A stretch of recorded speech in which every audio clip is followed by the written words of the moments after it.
الحمد لله نحمده ونستعينه ونستغفره ونؤمن به ونتوكل عليه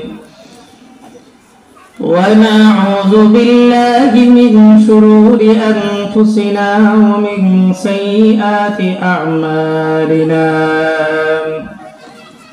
من يهده الله فلا مضل له ومن يضلله فلا هادي له ونشهد أن لا إله إلا الله وحده لا شريك له لا ضد له ولا ند له ولا مثل له ولا مثيل له ونشهد أن سيدنا وسندنا وحبيبنا وحبيب ربنا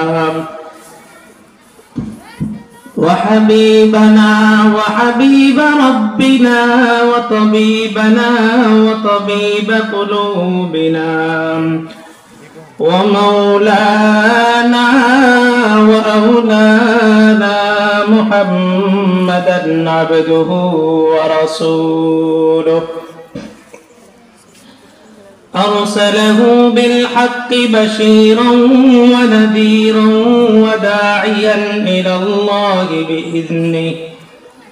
وداعيا إلى الله بإذنه وسراجا منيرا وقال الله تعالى في كلامه المجيد وفرقانه الحميد أعوذ بالله من الشيطان الرجيم بسم الله الرحمن الرحيم من عمل صالحا من ذكر أو أنثى وهو مؤمن فلنحيينه حياة طيبة ولنجزينهم أجرهم بأحسن ما كانوا يعملون وقال رسول الله صلى الله عليه وسلم من قال لا إله إلا الله مخلصا دخل الجنة قيل وما إخلاصها يا رسول الله قال أن تحجزه عن محارم الله صدق الله العلي العظيم وصدق رسوله النبي الكريم ونحن على ذلك لمن الشاهدين والشاكرين والحمد لله رب العالمين آب زمزم خرد بودم آب شورا کی خورم آب زمزم خرد بودم آب شورا کی خورم پادشاہی کرد بودم پاسبانی کی کنم پادشاہی کرد بودم پاسبانی کی کنم شهد الدرسول پڑھیں اللهم صل على محمد وعلى آل محمد كما صليت على إبراهيم وعلى آل إبراهيم إنك حميد مجيد اللهم بارك على محمد وعلى آل محمد كما باركت على إبراهيم وعلى آل إبراهيم إنك حميد مجيد سبحانك لا علم لنا إلا ما علمتنا إنك أنت العليم الحكيم الحمد لله আল্লাহ তাআলার নিয়ামতের শুকরিয়া আদায় করতেছি যে মহান রব্বুল আলামিন আমাদেরকে আসরের 4 রাকাত ফরজ নামাজ আদায় করার পর একটি দ্বীনি মজলিসে কিছু আলোচনা করার তৌফিক দান করছেন। হাদিসের মধ্যে রাসূল সাল্লাল্লাহু আলাইহি ওয়াসাল্লাম বলেন, মান ইউরিদিল্লাহু বিহি খায়রান ইউফাক্কিহু ফিদ্দীন। আল্লাহ তাআলা যে বান্দার ভালাই চান, যে বান্দার জন্য কল্যাণ চান, তাকেই আল্লাহ তাআলা দ্বীনের বুঝ দান করেন। আর যাদেরকে আল্লাহ তাআলা দ্বীনের বুঝ দান করেন, তাদেরকে আল্লাহ তাআলা দ্বীনি মজলিসে আসার, বসার, কিছু কথা বলার, শোনার তৌফিক দান করেন। এই জন্য আল্লাহ তাআলা শুকরিয়া আদায় করতেছি, আলহামদুলিল্লাহ। আল্লাহ তাআলা পৃথিবী সৃষ্টি করার পর এই পৃথিবীর জমিনটাকে উন্মুক্ত রাখছেন। পৃথিবীর যত মাখলুক আছে, সমস্ত মাখলুকাতের মধ্য থেকে আল্লাহ তাআলা পৃথিবীতে বসবাসের জন্য সর্বপ্রথম ফেরেশতাদেরকে সুযোগ করে দিয়েছেন। ফেরেশতারা দীর্ঘ একটা সময় আল্লাহর জমিনে আল্লাহর ইবাদত করছেন। পরবর্তী সময় আল্লাহ তাআলা এই জমিনটাকে ফেরেশতাদেরকে উপরে উঠায় নিয়ে জমিনের মধ্যে জিন জাতি, জিন্নাতকে আল্লাহ তাআলা বসবাসের উপযুক্ত করে দিয়েছেন। জিন্নাতরা দীর্ঘ একটা সময় আল্লাহর ইবাদতের চাইতে নাফরমানিতেই বেশি লিপ্ত থাকায় আল্লাহ তাআলা সিদ্ধান্ত নিলেন এই জিন জাতিকে উঠায় নেবেন। ফেরেশতাদের সাথে পরামর্শ করলেন, وَإِذْ قَالَ رَبُّكَ لِلْمَلَائِكَةِ إِنِّي جَاعِلٌ فِي الْأَرْضِ خَلِيفَةً। আমি জমিনে আমার প্রতিনিধি তৈরি করতে চাচ্ছি, আমার প্রতিনিধি পাঠাতে চাচ্ছি। ফেরেশতারা আল্লাহকে জবাব দিল, قَالُوا أَتَجْعَلُ فِيهَا مَن يُفْسِدُ فِيهَا وَيَسْفِكُ الدِّمَاءَ। যেহেতু জিন জাতিকে উঠানোর সিদ্ধান্ত এই জন্যই গ্রহণ করা হয়েছিল, জিন জাতি পৃথিবীর মধ্যে অন্যায়, অনাচার, রক্তপাত অতিরিক্ত করেছিল। ইবলিসের মাধ্যমে আল্লাহ তাআলা এই জিন জাতিকে পৃথিবী থেকে বিতাড়িত করলেন। পৃথিবীটা খালি করে মানব জাতির জন্য পৃথিবী বসবাসের অনুকূল করে দিলেন। ফেরেশতারা জিন জাতির এই অন্যায়কে সামনে রেখে তারা আল্লাহকে বললেন, আতাজালু ফিহা মান ইউফসিদু ফিহা ওয়া ইয়াসফিকু দিমা। হে আল্লাহ, আপনি কি এমন একটা জাতিকে আবার সৃষ্টি করতে চাচ্ছেন যারা পৃথিবীর মধ্যে ফিতনা করবে, রক্ত ঝরাবে? ওয়া নাহনু নুসাব্বিহু বিহামদিকা ওয়া নুকদ্দিসু লাকা ক্বালা ইন্নী আ'লামু মিনাল্লাহি মা লা তা'লামুন। আপনি মাখলুক কেন সৃষ্টি করবেন, অথচ আমরা ফেরেশতারাই তো সকাল সন্ধ্যা আপনার তাসবিহ পাঠ করতেছি। আল্লাহ বলেন, আমি এমন একটা জিনিস জানি, এমন বিষয় আমার সামনে স্পষ্ট হয়েছে যা তোমরা জানো না। এরপর আল্লাহ সূরার মধ্যে বলেন, ওমা খালাকতুল জিন্না ওয়াল ইনসা ইল্লা লিয়াবুদুন। মানব এবং দানবকে শুধুমাত্র আল্লাহর ইবাদতের জন্যই সৃষ্টি করা হয়েছিল। জিন জাতি আল্লাহর ইবাদতের পরিবর্তে নাফরমানিতে লিপ্ত থাকায় আল্লাহ জিন্নাতকে উঠায় নিয়ে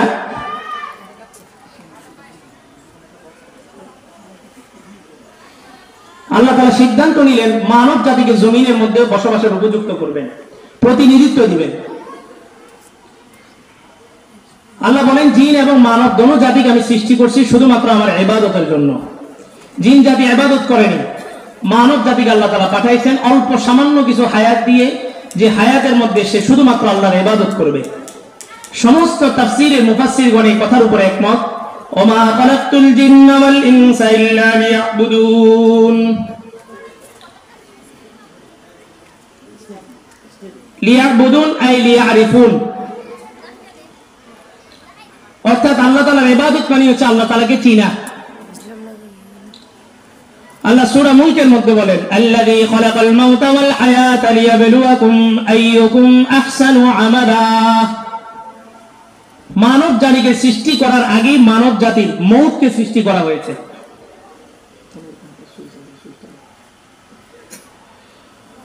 মানব জাতিকে আল্লাহ তাআলা হায়াত দেওয়ার আগে তার মৌতটা আল্লাহ তাআলা কনফার্ম করছেন, অর্থাৎ পৃথিবীতে যে আসছে তার মরণ নিশ্চিত। পৃথিবীতে যার জন্ম লাভ হয়েছে তার মৃত্যুটা আল্লাহ তাআলা নিশ্চিত করে রাখছেন। আল্লাহ প্রতিটা মানুষের হায়াত এবং মৌতকে আমি শুধুমাত্র সৃষ্টি করছি কেন? লিনাবলুয়াকুম, তাদেরকে পরীক্ষা করব। আইয়ুকুম আহসানু আমালা, তাদের মধ্য থেকে উত্তম আমল কে করে। আর উম্মতে মুহাম্মাদের হায়াতকে আল্লাহ তাআলা কমায় দিয়েছেন শুধুমাত্র এই জন্যই যে তারা অল্প সময়ের ভিতরে, পরীক্ষার সময় অল্প হবেই কিন্তু তাদের ফলাফল অনেক বেশি বড় হবে। সর্বপ্রথম আল্লাহ তাআলা আদম আলাইহিস সালামকে পৃথিবীতে পাঠাইলেন। তখনকার সময় 300 থেকে 350 বছর পর্যন্ত পুরা পৃথিবীতে শুধুমাত্র আদম আলাইহিস সালাম এবং হাওয়া আলাইহিস সালাম ছিলেন, আর পৃথিবীতে কোনো মানব জাতির কোনো মাখলুকের অস্তিত্ব ছিল না। 300 থেকে 350 বছর পর আদম আলাইহিস সালাম তার ভুলের জন্য আল্লাহর কাছে ক্ষমা চাইলেন। বললেন, রব্বানা যালামনা আনফুসানা ওয়া ইল্লাম তাগফির লানা ওয়া তারহামনা লানাকুনান্না মিনাল খাসিরিন। এই একটা দোয়ার বরকতে আল্লাহ তাআলা আদম আলাইহিস সালামকে ক্ষমা করছেন। হে আল্লাহ, আমি নিজের নফসের উপরে জুলুম করছি, ওয়া ইল্লাম তাগফির লানা, যদি আপনি আমাকে ক্ষমা না করেন, ক্ষমা সুন্দর দৃষ্টিতে যদি না দেখেন, ওয়া তারহামনা, দয়া যদি না করেন, লানাকুনান্না মিনাল খাসিরিন, আমি ক্ষতিগ্রস্তদের অন্তর্ভুক্ত হয়ে যাব। এই দোয়ার বিনিময়ে আল্লাহ তাআলা আদম আলাইহিস সালামকে ক্ষমা করছেন। উম্মতে মুহাম্মাদীকেও শিখিয়ে দিয়েছেন যে তোমরা এইভাবেই আল্লাহর কাছে প্রার্থনা করো। এই দোয়ার মাধ্যমে যদি কেউ দোয়া শুরু করে, আল্লাহ তাআলা তার জীবনের গুনাহগুলোকেও মাফ করে দিবেন। আদম আলাইহিস সালাম পৃথিবীতে আসার সময় আল্লাহ তাআলা সর্বপ্রথম জান্নাত থেকে যে কিতাব অবতীর্ণ করছেন আল্লাহ তাআলার বিধান হিসাবে, ওই কিতাবের বিধানগুলো ছিল পৃথিবী কিভাবে চাষাবাদ করবে, গাছ রোপণ করবে কিভাবে, জমিন চাষাবাদ করবে কিভাবে, বাড়িঘর নির্মাণ করবে কিভাবে। যেহেতু পৃথিবীর মানব সভ্যতার তখন শৈশবকাল, মানব সভ্যতা মাত্র শুরু হচ্ছে, ওই সময় আদম আলাইহিস সালামকে আল্লাহ তাআলা যে বিধানগুলো দিয়েছেন, কোনো নামাজ ছিল না, রোজা ছিল না, হজ যাকাত কিছুই ছিল না, শুধুমাত্র গাছ লাগানো আর বাড়িঘর নির্মাণ করবে কিভাবে, এটাই শিক্ষা দিয়েছেন। পর্যায়ক্রমে মানব সভ্যতা যখন তার শৈশব থেকে কৈশোরে চলে গেল, কৈশোর থেকে যৌবনকালে যখন চলে গেল, আল্লাহ তাআলা ধীরে ধীরে আল্লাহ তাআলার বিধানগুলো পরিবর্তন করা শুরু করলেন। আস্তে আস্তে নামাজের বিধান আসলো, আল্লাহর ইবাদতের একনিষ্ঠতার বিধান আসলো। ইবলিস আল্লাহর সাথে ওয়াদা করে আসছে, চ্যালেঞ্জ দিয়ে আসে, লাআকুদান্না লাকা সিরাতাকাল মুস্তাকিম, আমি যার কারণে জান্নাত থেকে বিতাড়িত হয়েছি, ওই আদম সন্তানকে কোনো দিন কোনো অবস্থাতেই জান্নাতে প্রবেশ যেন না করতে পারে, সেই জন্য আমি তাদের জন্য প্রত্যেকটা সিরাতে মুস্তাকিমের পথে বাধা হয়ে দাঁড়াবো। প্রত্যেকটা মানুষ লাআমলাআন্না জাহান্নামা মিনকুম আজমাইন, এই আদম সন্তান দ্বারা আমি জাহান্নামকে ভরপুর করে দিব। ইবলিসের এই চ্যালেঞ্জের মোকাবেলায় মানুষ যেন আল্লাহর ইবাদতের মধ্যে মগ্ন থাকে, আল্লাহ তাআলা যুগে যুগে নবীদেরকে পাঠাইছেন, আর প্রত্যেকটা যুগ অনুপাতে, যুগ অনুযায়ী আল্লাহর বিধান, আল্লাহর কিতাব, আল্লাহর ওহীকে আল্লাহ তাআলা পরিবর্তন করছেন। আদম আলাইহিস সালামের যে বিধান ছিল, ইব্রাহিম আলাইহিস সালামের বিধান তার চাইতে একটু উন্নত ছিল। আদম আলাইহিস সালামের বিধানের মধ্যে কোনো ইবাদতের কোনো কিছু ছিল না, শুধুমাত্র গাছ লাগানো, বাড়িঘর কিভাবে নির্মাণ করবে, মানুষের সাথে কিভাবে কথা বলবে, এগুলাই ছিল। আর ইব্রাহিম আলাইহিস সালামের সময় মানব সভ্যতা যেহেতু তার শৈশব থেকে কৈশোর, কৈশোর থেকে তার যৌবনকালে পৌঁছায় গেছে, তখন আল্লাহ তাআলা চূড়ান্ত বিধানগুলো বাস্তবায়ন শুরু হয়ে গেল। দেখতে দেখতে হযরত আদম আলাইহিস সালামের পুত্র শীস, তিনিও নবী ছিলেন, তার ছেলে হযরত নূহ আলাইহিস সালামের জামানা আসলো। আল্লাহ তাআলা একই বিধান দিলেন, বিধান আস্তে আস্তে কঠোর হওয়া শুরু হলো। আল্লাহ তাআলা বললেন, আল্লাহ তা'বুদু ইল্লা ইয়্যাহ, এই জমিন যেহেতু আল্লাহ, আসমান যেহেতু আল্লাহ, সুতরাং ইবাদত শুধুমাত্র আল্লাহরই করতে হবে, আল্লাহর ইবাদতের মধ্যে কাউকে শরীক করা যাবে না। বিধান এত কঠিন হলো যে নবীর সন্তানের ব্যাপারে পর্যন্ত আল্লাহ সিদ্ধান্ত চূড়ান্ত করে দিয়েছেন। নূহ আলাইহিস সালাম 900 থেকে 950 বছর পর্যন্ত তার কওমকে দাওয়াত দিয়েছেন। সূরা নূহের মধ্যে আল্লাহ তাআলা বিবরণ তুলে ধরছেন। নূহ আলাইহিস সালাম বলেন, ক্বালা রাব্বি ইন্নী দাআউতু কওমি লাইলান ওয়া নাহারা। নূহ আলাইহিস সালামের পুরো ঘটনার চিত্র আল্লাহ উঠায় ধরছেন। তিনি আল্লাহকে বললেন, আল্লাহ, আমি আমার কওমকে রাত্র দিন একাকার করে দাওয়াত দিয়েছি, ফালাম ইয়াজিদহুম দুআই ইল্লা ফিরারা, যতবার তাদেরকে দাওয়াত দিয়েছি তারা আমার দাওয়াত গ্রহণ করার পরিবর্তে শুধুমাত্র পলায়ন করেছে। ওয়া ইন্নী কুল্লামা দাআউতুহুম লিতাগফিরা লাহুম জাআলু আসাবিআহুম ফি আযানিহিম ওয়াস্তাগশাউ থিয়াবাহুম ওয়া আসররু ওয়াস্তাকবারু ইস্তিকবারা। যখনই তাদেরকে দাওয়াত দিতে যেতাম, দাওয়াত নিয়ে যখনই তাদের দরবারে হাজির হতাম, জাআলু আসাবিআহুম ফি আযানিহিম, তারা তাদের আঙ্গুলগুলোকে কানের ছিদ্রের মধ্যে আটকায় দিত, ক্লিপ বসায় দিত। ওয়াস্তাগশাউ থিয়াবাহুম ওয়া আসররু ওয়াস্তাকবারু ইস্তিকবারা, তারা কাপড় দ্বারা তাদের চেহারাকে ঢেকে নিত। সুম্মা ইন্নী দাউতুহুম জিহারা, প্রকাশ্যে দাওয়াত দিলাম। সুম্মা ইন্নী আ'লানতু লাহুম ওয়া আসরারতু লাহুম ইসরারা, রাতের অন্ধকারে গভীর রজনীতে গিয়ে গোপনে দাওয়াত দিলাম। ফাকুলতু ইস্তাগফিরু রাব্বাকুম ইন্নাহু কানা গাফফারা, তাদেরকে বললাম যে তোমরা আল্লাহর কাছে ক্ষমা চাও, আল্লাহ ক্ষমাশীল। দীর্ঘ 900 বছর, ইল্লা 50 আমা, 950 বছর পর্যন্ত তাদেরকে দাওয়াত দেওয়ার পর নূহ আলাইহিস সালামের মতো নবী তিনি আল্লাহর কাছে বদদুয়া করলেন। قال نوح رب إنهم عصوني واتبعوا من لم يزده ماله وولده إلا خسارا, হে আল্লাহ তারা আমার নাফরমানি করেছে। وقالوا لا تذرن آلهتكم ولا تذرن ودا ولا سواعا ولا يغوث ويعوق ونسرا, তাদের 5টা দেবদেবী ছিল যেগুলোর নাম ছিল ওয়াদ্দা, সুওয়া, ইয়াগুসা, ইয়াউকা, নাসরা। তারা এই 5টার পূজা করত। তারা বলল যে কোনো অবস্থাতেই আমরা এই 5টা মূর্তির ইবাদতকে বর্জন করব না। এমন বহু জিনিস, এমন বহু ইট পাথরের পূজা এই সর্বশেষ যুগে মডেল আপডেট যুগে আইসাও মুসলমানরা করতেছে।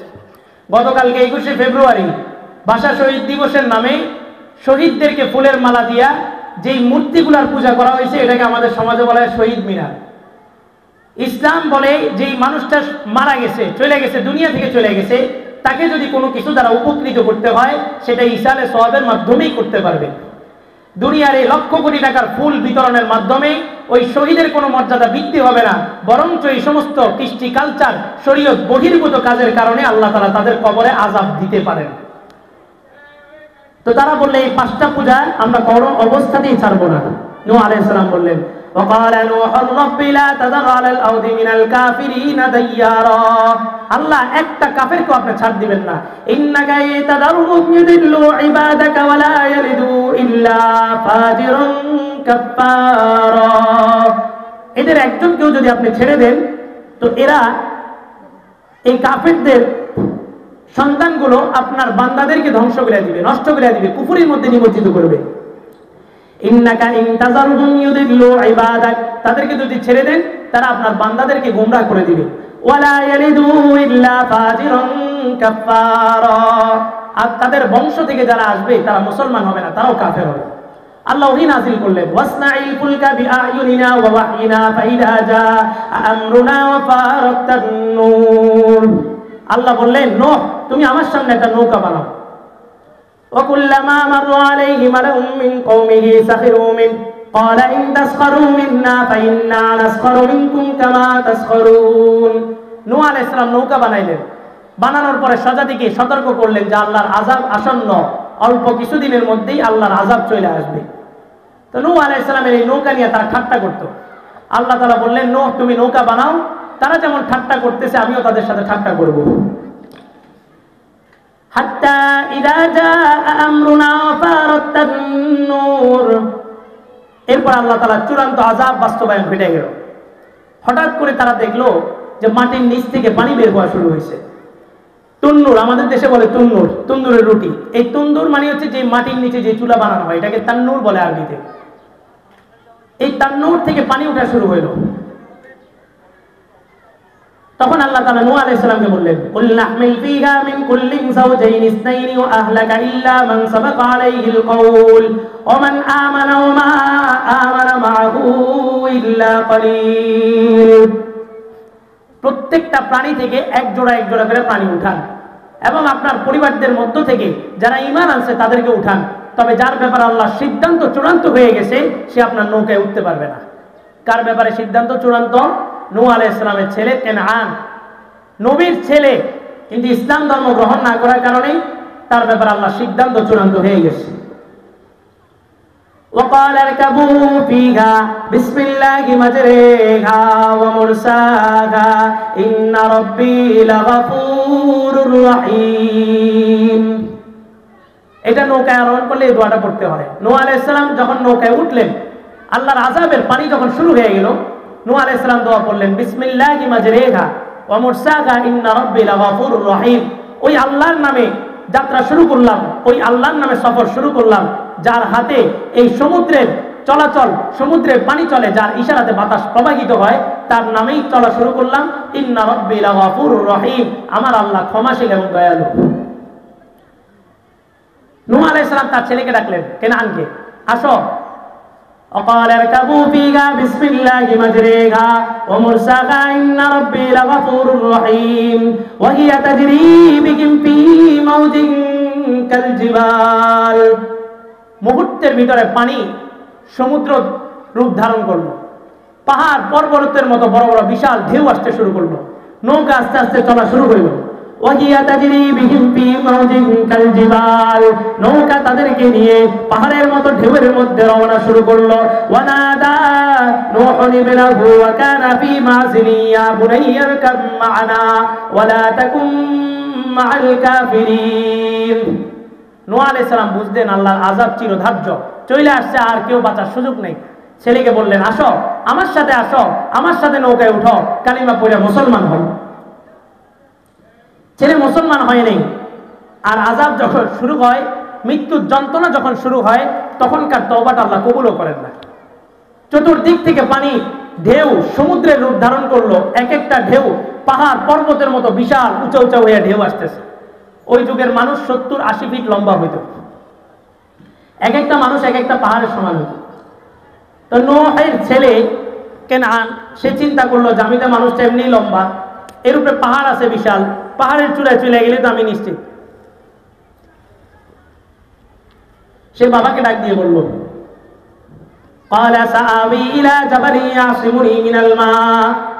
কোনো সমস্যা নাই, সাআবি ইলা জাবাল, অচিরেই আমি একটা পাহাড়ের চূড়ায় উঠে যাব, ইয়াসিমুনি মিনাল মা, যে পাহাড় আমাকে পানি থেকে বাঁচাবে। নূহ আলাইহিস সালাম ডাক দিয়ে বললেন, ক্বালা লা আসিমাল ইয়াওমা মিন আমরিল্লাহি ইল্লা মান রহিম। হে আমার বৎস, হে আমার ছেলে, শুনে রাখো, আল্লাহর আযাব যখন চলে আসে তখন এই আযাব থেকে নিষ্কৃত কেউ পায় না। বর্তমানেও কোনো ভূমিকম্প, কোনো ঝড় তুফান মসজিদ মাদ্রাসাও কি বাদ যায়? যায় না। কোনো ইমাম বাদ যায়? যায় না। কোনো আলেম, সবার উপরে চলে আসে। আযাব যখন আসে, চূড়ান্ত হয়ে যায় আযাবের ব্যাপারে সিদ্ধান্ত, তখন এই আযাবটা সবাই ভোগ করতে হয়। আর আযাব কেন আসে? মানুষের গুনাহ যখন বাইরে যায় তখন আল্লাহ আযাব দেন। গুনাহ কেন বাড়ে? মানুষের দাওয়াত যখন কমে যায়, দাওয়াতের কাজ যখন কমে, তখন মানুষের গুনার কাজ বেড়ে যায়। এই কথোপকথন বাবা এবং ছেলের ভিতরে চলতেছে। মুহূর্তের ভিতরে ওয়াহালা বাইনাহুমাল মাউজু ফাকানা মিনাল মুগরাতিন, মুহূর্তের ভিতরে একটা বিশাল ঢেউ আইসা বাবা ছেলে দুজনকে পৃথক করে দিল। কেনানকে একটা ধাক্কা দিয়া সমুদ্রের ভিতরে ভাসায় নিয়ে গেল, আর নূহ আলাইহিস সালামের নৌকাটাকে উঠে যদি পর্বত পর্যন্ত নিয়ে গেল। লম্বা একটা সময় পার হয়ে গেল। 40 দিনের মতো এই বন্যা ছিল, পুরা পৃথিবীটাকে তছনছ করে দিছে। এই জন্য বলে জাতির আদি পিতার নাম আদম আলাইহিস সালাম, জাতির দ্বিতীয় পিতার নাম হচ্ছে নূহ আলাইহিস সালাম। কারণ নূহ আলাইহিস সালামের মাধ্যমে আল্লাহ তাআলা পরবর্তীতে আবার পৃথিবীর এই মানুষের প্রজন্মকে আল্লাহ তাআলা আবার চালু করছেন। وقيل يا أرض ابلعي ماءك ويا سماء أقلعي وغيض الماء وقضي الأمر واستوت على الجود وقيل بعدا للقوم الظالمين। আল্লাহ তাআলা জমিনকে বললেন 40 দিন পর, জমিন তুমি তোমার পানিগুলোকে গিলে নাও। ওয়া সামাউ আকলিই, আসমানকে বললেন তুমি তোমার বর্ষণকে বন্ধ করো। ওয়াকিদাল মা, পানি শুকিয়ে গেল। ওয়াকুদিয়াল্লাহ, আল্লাহর আযাব চিরধার্য বাস্তবায়ন হয়ে গেল। ওয়াস্তাওয়াত আলাল জুদি ওয়াকিলা বুদাল লিল কওমিজ জালিমিন। এই নৌকাটা 40 দিন পর্যন্ত কাবা শরীফের উপরে তওয়াফ করে জুদি নামক একটা পাহাড়ের উপরে যেটা স্থাপন হলো, এটা থামলো। এরপরে ওখান থেকে মানব জাতির বিকাশ আবার নতুন ভাবে শুরু হলো। আলোচনার মূল উদ্দেশ্য ছিল যে আল্লাহ তাআলা যুগে যুগে আল্লাহর একটা বিধান দিয়ে দিয়েছেন। প্রত্যেকটা নবীকে আল্লাহ তাআলা পাঠাইছেন, আল্লাহর বিধান আল্লাহ তাআলা দিয়ে পাঠাইছেন। আল্লাহ রূহ জগতে আদম আলাইহিস সালামের পিঠ থেকে 112টা রূহ বের করছেন, ওখান থেকে আরো 112টা রূহ, 112টা, এভাবে করতে করতে পৃথিবীর কিয়ামত পর্যন্ত যত মানুষ আসবে প্রতিটা মানুষের রূহকে আল্লাহ তাআলা সেদিন একত্রিত করছেন। এরপর আমাদেরকে বলছেন আলাস্তু বিরাব্বিকুম, আমি কি তোমাদের রব নই? আমরা সেদিন জবাব দিয়েছিলাম বালা, অবশ্যই আল্লাহ আপনি আমাদের রব। আল্লাহকে রব মানছি, এই রব শুধু মুখে বললে হবে না মন থেকে বিশ্বাস করতে হবে? মন থেকে বিশ্বাস করতে হবে। শুধু মন থেকে বিশ্বাস করলে হবে না কাজে কর্মে সেটার বাস্তবায়ন ঘটাইতে হবে? বাস্তবায়ন ঘটাইতে। আল্লাহ বলেন আমাকে রব মানতে হবে 6টা জায়গায়। তোমার ব্যক্তি জীবনে, তোমার পারিবারিক জীবনে, তোমার সামাজিক জীবনে, তোমার রাষ্ট্রীয় জীবনে, তোমার আন্তর্জাতিক জীবনে, তোমার অর্থনৈতিক জীবনে, এই 6টা জীবনে 6টা পয়েন্টে যদি তুমি আমাকে বাস্তবায়ন করতে পারো, তবেই মুসলমান মনে রাখো তোমার মৃত্যুটা ঈমানি মৃত্যু হবে। একজন মুসলমানের জন্ম থেকে মৃত্যু পর্যন্ত তার পুরা সময়টা এটা পরীক্ষার হল। আদ-দুনিয়া মাযরাআতুল আখিরা, দুনিয়া আখিরাতের ফসলের স্থান। আদ-দুনিয়া দারুল ইমতিহান, এই দুনিয়াটা একটা পরীক্ষার ঘর। এই অল্প সময় 60-70 বছরের হায়াতটা কোন রকম যদি কাটায় কবরে যাইতে পারি তো শান্তি। মরণের সময় মুমিন মুসলমানের মরণ কেমন হবে? রাসূল হাদিসের মধ্যে চিত্র তুলে ধরেন। মরণের সময় কবর তাকে বলে আনা উকাফিনু লাকা বাতনি খাদরা, আসো আমি তোমার জন্য আমার পেট, আমার এটাকে আমি সবুজ শ্যামল ঘাসে পরিণত করে রাখছি। আর তার মৃত্যু হওয়ার সাথে সাথে আসমান থেকে আল্লাহ তাআলা ফেরেশতা পাঠান, যাও সল্লু ক্বাবলা আন ইউসাল্লু, কাফিনু ক্বাবলা আন ইউকাফিনু, গাসসিলু ক্বাবলা আন ইউগাসসালু। যাও আমার বান্দাকে মানুষে গোসল করানোর আগেই তার রূহটাকে আইনা জমজমের পানি দ্বারা গোসল করায় দাও। জমজমের পানি কি? সৈয়দ শহীদ ইসমাইল শহীদ রাহমাতুল্লাহ আলাইহি বলেন, আবে জমজম খুরদা বুদম, আবে শুরা কাই খুরম, আবে জমজম খুরদা বুদম, আবে শুরা কাই খুরম, পাদশাহী করদা বুদম, পাসবানি কাই কুনম, পাদশাহী করদা বুদম, পাসবানি কাই কুনম। এই জমজমের পানি যে পান করবে উনি আল্লাহর কাছে আবেদন করে বলেন, আল্লাহ এই জমিনে, দুনিয়ার জমিনে জমজমের পানি পান করাইছেন, আখিরাতে জাহান্নামের পানি পান করায়েন না। এই জমজমের পানি দ্বারা ধোয়া তার রূহটাকে সবুজ পাখির মধ্যে দিয়ে জান্নাতের মধ্যে ছেড়ে দেওয়া হবে। ওয়াসাল্লু ক্বাবলা আন ইউসাল্লু ওয়া কাফিনু ক্বাবলা আন ইউকাফানু, মানুষটাকে কাফন দাফন দেওয়ার আগেই তার রূহটাকে সবুজ পাখির মধ্যে কাফনে পেঁচায় দাও। মানুষ তার জানাজা পড়ার আগেই তার জানাজাটা আরশে আজিমের নিচে নিয়ে জানাজা তোমরা সম্পাদন করো। কুমু সুফুফান ইলা কবরিহি, তার কবরের দুই পাশে তোমরা সারিবদ্ধ হয়ে দাঁড়ায় যাও। ওয়াস্তাকবিলু, তাকে ইস্তেকবাল করতে থাকো। আল্লাহ তাআলা জমিনকে বলেন, ওয়াফরিশু ফিরাশাল জান্নাহ, ও কবর তুমি তোমার বিছানাকে জান্নাতের বিছানা বানায় দাও। কাইলা ইয়াকা জাসাদু আবদি আলা তুরাব, যাতে আমার বান্দার এই দেহটা সরাসরি মাটির উপরে না পড়ে। মৃত্যুর সাথে সাথে জান্নাতের একটা বিছানা আমাদের কবরের মধ্যে বিছায় দেওয়া হবে, যাতে আমার এই শরীরটা মাটির উপরে না পড়ে। অল্প একটু সময়, এই 50-60 বছরের জিন্দিগিটা যদি বানায় যেতে পারি তো কামিয়াব। এবার আসেন জিন্দিগি বানাবেন কিভাবে? আদম আলাইহিস সালামের উম্মত জিন্দিগি বানাইছেন গাছ লাগানো আর বাড়ি নির্মাণ করার ভিতরে, কোনো বিধান ছিল না। যখন যেটা ছিল, ঈসা আলাইহিস সালাম আমাদের নবী, আগের নবী ঈসা আলাইহিস সালামের উম্মত সবকিছু শিথিল ছিল, কোনো সমস্যা ছিল না। কোনো নাপাকি লাগলে শরীরে এটা টোকা দিয়ে ফালায় দিলে পবিত্র হয়ে যেত। কাপড়ে নাপাকি লাগলে টোকা দিলে নাপাকি পড়ে গেলে পবিত্র হয়ে যেত। শুকরের গোশত হালাল ছিল, মদ তাদের জন্য হালাল ছিল, বিধান একদম শিথিল ছিল। মুসা আলাইহিস সালামের বনি ইসরাইল তাদের বিধান কেমন করা ছিল যে কেউ যদি গুনাহ করছে, তারা শিরকের গুনাহ করছে গোবৎস পূজার মাধ্যমে, আল্লাহ তাআলা বলেন ফাকতুলু আনফুসাকুম ইলা বারিকুম, তোমরা একজন আরেকজনকে হত্যা করো, এটাই তোমাদের তওবা। আর আমাদের উম্মতে মুহাম্মাদি তওবা কি? শুধু খাঁটি দিলে একবার আস্তাগফিরুল্লাহ বলছে সব গুনাহ মাফ। তো প্রত্যেক যুগের চাহিদা অনুযায়ী উম্মত তার জীবনটাকে কাজে লাগাইছে। মুসা আলাইহিস সালামের উম্মত ছিল কড়া, মুসা আলাইহিস সালামকে আল্লাহ তাআলা পাঠাইছেন জালিলুল কদর, একটা চটকানা দিয়ে আজরাইলের চোখ ফালাই দিয়েছে, এত কড়া ছিলেন। তো যেই জাতি যেমন, ওই জাতির উপরে নবীকেও আল্লাহ পাঠাইছেন এমন। আবার পাঠাইয়া কি নরম বিধান দিয়েছেন, শক্ত বিধান। কোথাও নাপাকি যদি লাগে শরীরে তো ওই জায়গাটা ধুইলে পবিত্র হইতো না, ওই জায়গাটা কাইটা ফেলতে হইতো। কাপড়ে যদি নাপাকি লাগে কাপড় ফালাই দিতে হইতো। আর যদি কোনো অন্যায় শিরকের গুনাহ করে তো তার বিধান ছিল তার শিরোচ্ছেদ, হত্যা। বলার উদ্দেশ্য উম্মতে মুহাম্মাদের বিধান, এই কোরআনকে আল্লাহ তাআলা কিয়ামত পর্যন্ত চ্যালেঞ্জ দিয়ে বলছেন, আল ইয়াউমা আকমালতু লাকুম দীনাকুম ওয়া আতমামতু আলাইকুম নি'মাতি ওয়া রাদিতু লাকুমুল ইসলাম দীনা। আল্লাহ বলেন আজকে তোমাদের দিনকে আমি কমপ্লিট করে দিলাম এবং তোমাদের জন্য ইসলাম ধর্মকে মনোনীত করলাম। কিন্তু মুসলমান নিজে নামাজ পড়ে, পরিবার নামাজ পড়ে না। তার মানে বোঝা গেল নিজে আল্লাহকে মানে, পরিবারের ক্ষেত্রে আল্লাহর আইনকে মানে না। বহু মানুষ আছে নিজে নামাজ পড়ে, নিজে ইসলাম মানে, পরিবারে ইসলাম মানায়, সমাজে ইসলাম প্রতিষ্ঠা করে, কিন্তু তার রাষ্ট্রের মধ্যে ইসলাম নাই, এই নিয়ে তার কোনো মাথা ব্যথা নাই। এর দ্বারা বোঝা গেল সর্ব সেক্টরে আল্লাহকে মানলেও রাষ্ট্রীয় পর্যায়ে আল্লাহকে সে মানতে অস্বীকার করে দিল। সমস্ত নবীরা আইসা কুড়াল মারছেন কোথায়? রাষ্ট্রে, মূল জায়গায়, মূল ক্ষমতার মসনদে সমস্ত নবীরা কুড়াল মেরে গেছেন। মুসা আলাইহিস সালাম, দাউদ আলাইহিস সালাম, সুলাইমান আলাইহিস সালাম, উযাইর আলাইহিস সালাম, ঈসা আলাইহিস সালাম, একের পর এক নবী আসছেন। সমস্ত নবী আসছেন, বাদশাহী করে গেছেন। এবং সর্বশেষ জনাবে মুহাম্মদুর রাসূলুল্লাহ সাল্লাল্লাহু আলাইহি ওয়াসাল্লাম পর্যন্ত নবী ছিলেন, রাসূল ছিলেন, পাশাপাশি মদিনা পুরা ইসলামী ইউনাইটেড স্টেটের জন্য কি ছিলেন? বাদশা ছিলেন। 53 বছর বয়সে মক্কা থেকে মদিনায় গেছেন। 10 বছরে পুরা মদিনাকে একটা রোল মডেল দাঁড় করায় গেছেন। রাসূল এটাই উম্মতকে সবক দিয়েছেন যে শোনো, আমার উম্মত কোনোদিন কোনো বিজাতির কাছে মাথা নত করে তার ধর্ম, তার সংস্কৃতি, তার মতবাদ, তার আদর্শকে গ্রহণ করতে পারে না। এবং সর্বযুগে ইসলাম প্রতিটা বিধান, প্রতিটা ধর্মের প্রতিটা সেক্টরে ইসলাম চ্যালেঞ্জ যে ইসলামের এই বিধানের বাহিরে কোনো মানব রচিত আইন, কোনো মানব রচিত বিধান, কোনো মানব রচিত তন্ত্র মন্ত্র সমাজে কোনোদিন কামিয়াবি সফলতা আনতে পারে নাই, পারতেছে না, ভবিষ্যতেও পারবে না। এটাই হচ্ছে ইসলামের চ্যালেঞ্জ। তো যতক্ষণ পর্যন্ত ইসলামী আইন শরীয়তের আইন রাষ্ট্রে বাস্তবায়ন না হবে ততক্ষণ পর্যন্ত রাষ্ট্র নিরাপদ নয়। আর যতক্ষণ পর্যন্ত রাষ্ট্র নিরাপদ নয় ততক্ষণ পর্যন্ত রাষ্ট্রের অধীনে যতগুলো জেলা, যতগুলো বিভাগ, যতগুলো কিছু আছে সব কিছু অনিরাপদ। আর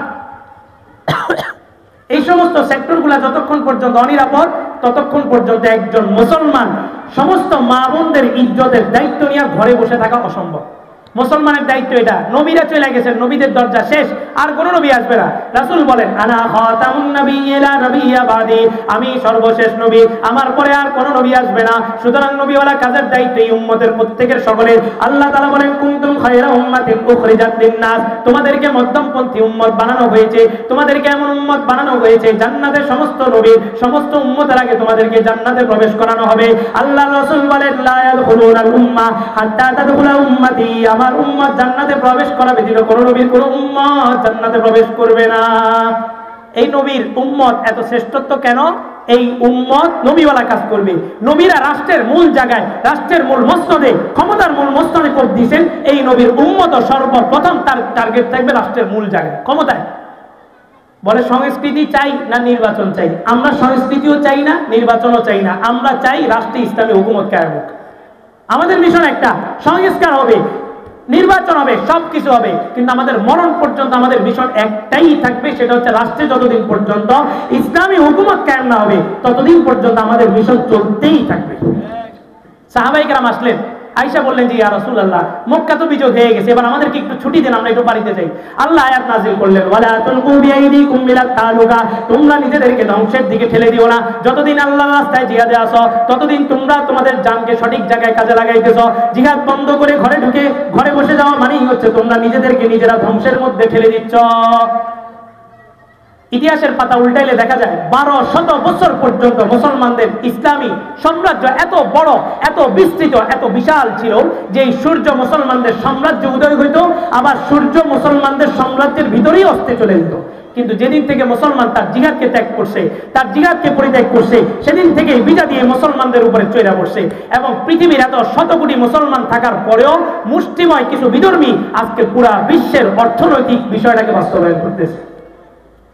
অথচ আল্লাহ রাসূল বলেন মুসবা আল জিহাদু মাযিন ইলা ইয়াউমিল কিয়ামা ওয়াল জিহাদু মাযিন মুসবাহাসানি আল্লাহ ইলা আখির হাযিহিল লুকমা ইউকাতিলুদ দাজ্জাল।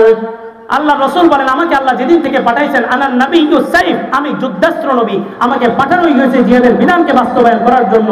মক্কায় যতদিন রাসূল ছিলেন ততদিন কোথাও জিহাদ পরিচালনা করেন নাই। মদিনায় গেছেন, স্টেট গঠন করছেন, ইসলামী ইমারত কায়েম করছেন, হুকুমত কায়েম করছেন, খেলাফত কায়েম করছেন। এক মদিনা থেকে ইসলামকে পুরা বিশ্বের আনাচে কানাচে ছড়ায় দিয়েছেন।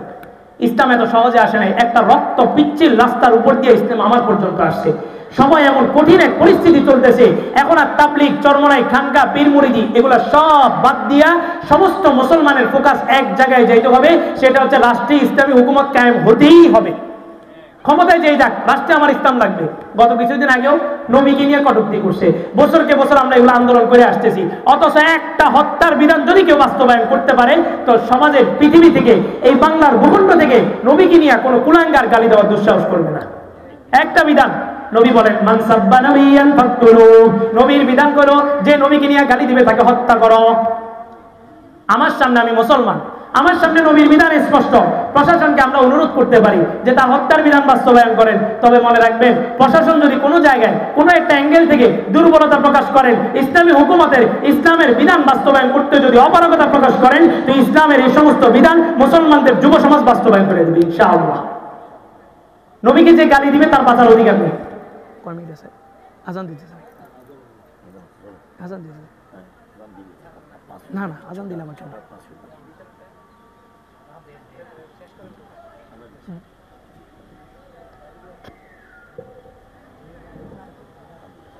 আমাকে বর্ষা হয় না।